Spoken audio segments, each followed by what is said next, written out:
Winter morning in the forest. One crisp winter morning, the forest looked completely different than usual. A soft, sparkling blanket of snow covered every branch, every bush, and every cozy burrow. The sun shone brightly in the sky, making the snowflakes glimmer like tiny diamonds dancing in the air. Deep under a tall pine tree in a snug little den, slept a young fox named Rusty.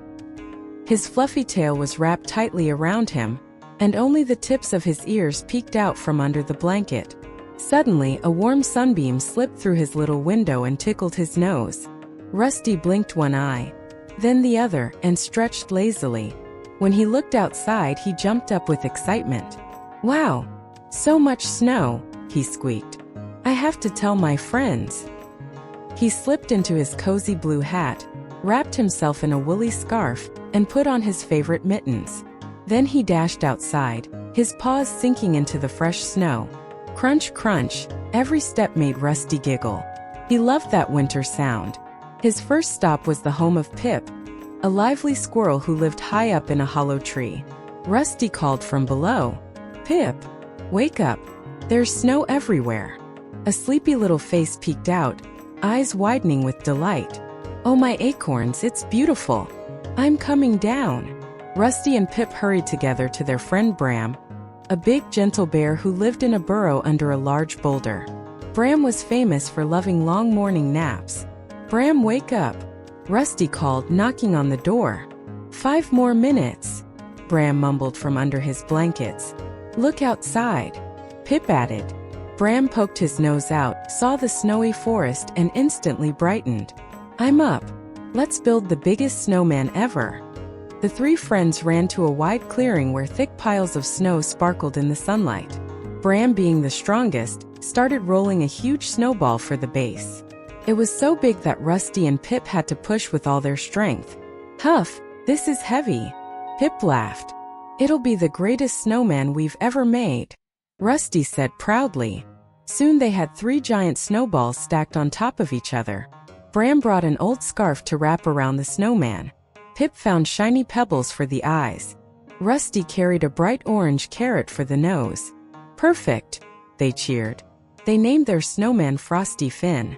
"Let's build a snow castle next," Rusty suggested. The friends eagerly agreed. Bram shaped tall walls, Pip decorated them with pine cones and twigs, and Rusty dug a little moat around the castle. In no time, a grand snowy fort stood gleaming on the clearing. Just as they finished, they heard a faint chirp chirp. On a nearby branch sat 3 tiny birds, shivering from the cold. "Oh no, they look hungry," Pip said softly. "We should help them," Rusty decided. Bram hurried home and returned with a pawful of seeds his mother saved for winter. They placed the seeds on a branch, and the birds happily pecked at the food, chirping joyfully as if thanking them. "At least now they won't be cold and hungry," Bram said with a warm smile. Beside their snow castle, a shallow puddle had frozen into a small ice slide. The friends couldn't resist trying it. "Be careful," Bram warned.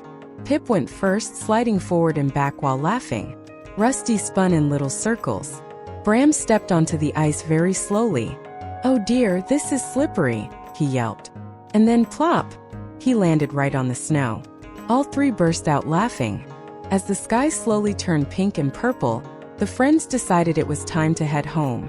Rusty invited them to his den, where his mother had warm cocoa and soft, buttery cookies waiting. "How was your day?" she asked kindly. "The best winter adventure ever," Rusty answered happily. The friends sat by the crackling fire, sipping cocoa and watching the snow fall gently outside. The birds chirped their thanks from nearby branches, and Frosty Finn guarded the clearing proudly beside the sparkling snow castle. And so the winter forest settled into a peaceful, magical evening. The end.